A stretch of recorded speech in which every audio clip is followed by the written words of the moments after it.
اللہ کا فضل دنیا میں صورتحال یہ ہے کہ نوجوان تہجد کی طرف بڑھ رہا ہے، ذکر و تلاوت کی طرف بڑھ رہا ہے، تسبیحات کی پابندی کی طرف بڑھ رہا ہے، تقوی سیکھنے کی طرف بڑھ رہا ہے، اللہ کی محبت کی طرف بڑھ رہا ہے۔ سچ کہہ رہا ہوں، یورپ کا نوجوان، امریکہ کا نوجوان، میں ہندوستان کی بات نہیں کر رہا، ہندوستان میں تو بعض علاقے بہت آگے جا رہے ہیں الحمدللہ، لیکن میں یورپ کی بات کر رہا ہوں۔ وہاں کے نوجوان یقین مانیے، بعض یونیورسٹی کے لیکچرز میں مجھ کو جانا ہوا، انگلینڈ کی بہت مشہور یونیورسٹی ہے لیڈس یونیورسٹی، آکسفورڈ اور کیمبرج کے بعد سب سے بڑی یونیورسٹی یہی مانی جاتی ہے، بلکہ انجینئرنگ کی فیکلٹی کے لحاظ سے لیڈس یونیورسٹی نمبر 1 پر ہے۔ اس کے کنونشن ہال میں میرا لیکچر رکھا گیا، میں وہاں پہنچا، میں نے دیکھا تو میں حیران رہ گیا، اس لیے کہ جو نوجوان بیٹھے ہوئے تھے پورے ہال میں، ان میں تقریباً 40% یا 30% نوجوانوں کے سروں پر عمامہ تھا اور پیشانیوں پر نماز کا نشان تھا، اور جو لڑکیاں بیٹھی ہوئی تھیں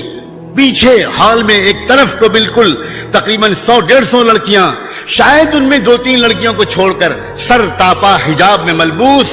گلوز پہنے ہوئے، نقاب ڈالے ہوئے، دستانے پہنے ہوئے، موزے پہنے ہوئے، اور ان نوجوان لڑکوں اور لڑکیوں میں تقریباً 100 کے قریب انگریز نو مسلم تھے۔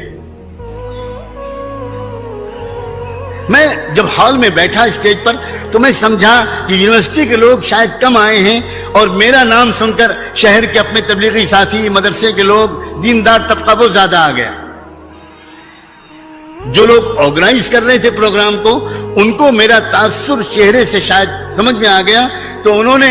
ایک بہت حکمت عملی سے مجھ سے کہا کہ سب کا تعارف ہو جائے، سب لوگ اپنی اپنی جگہ پر کھڑے ہو کر تھوڑا تھوڑا تعارف کرا دیں آدھے منٹ میں۔ میں نے کہا بہت اچھا، یہ جو سنت ہے۔ تو تعارف ہوا، تعارف سے پتا چلا کہ یہ سب اسی یونیورسٹی کے پروفیسرز ہیں، لیکچررز ہیں، اسکالرز ہیں، اسٹوڈنٹس ہیں، لڑکے اور لڑکیاں ہیں۔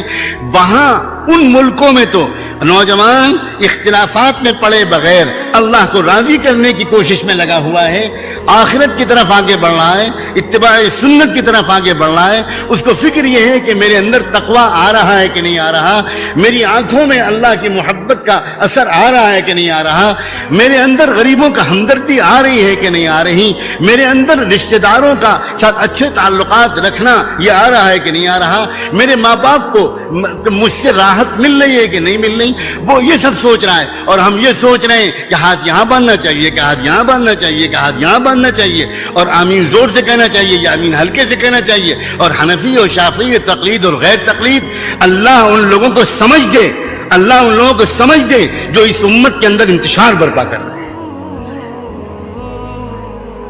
سنگین فتنہ ہے،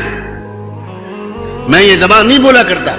اور میرا ہمیشہ انتہائی پازیٹو مزاج رہتا ہے، اور میں کبھی بھی نیگیٹو بات نہیں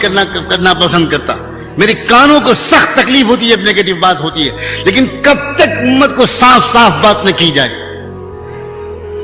لوگوں، اس قسم کے مسائل سے اپنے کو دور رکھو،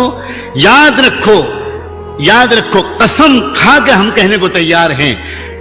امت میں محمد رسول اللہ صلی اللہ علیہ وآلہ وسلم کی سنتیں اللہ نے طے کر رکھا ہے، کوئی سنت اپنے محبوب کی مٹنے نہیں دیں۔ چنانچہ حضور کی کچھ سنتیں امام مالک کے ذریعے امت میں زندہ، حضور کی کچھ سنتیں امام ابو حنیفہ رحمۃ اللہ علیہ کے ذریعے امت کے اندر زندہ، کچھ سنتیں امام شافعی کے ذریعے زندہ، کچھ سنتیں امام احمد کے ذریعے زندہ۔ یہ سب کے سب امام